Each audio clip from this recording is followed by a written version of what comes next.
yung Honor 400 5G at saka Honor 400 Pro 5G.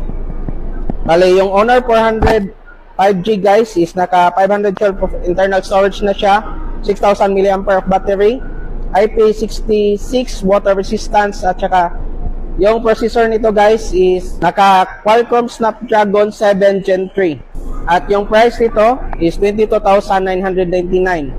Bali, pakita muna natin yung phone. Ito siya guys, yung Honor 400 5G. Bali, yung Honor 400 Pro 5G is yung storage din niya guys is 512 of internal storage, IP68 and 69 water and dust resistance. Yung battery niya guys is 6,000 mAh of battery. At yung processor niya guys is Snapdragon 8 Gen 3. So ito siya. Ito yung Pro 5G na Honor 400. At ito naman yung Honor 400 5G.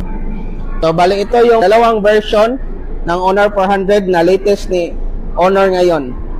So sa mga mayroon pang katanungan guys, visit nyo lang yung Honor concept store nila.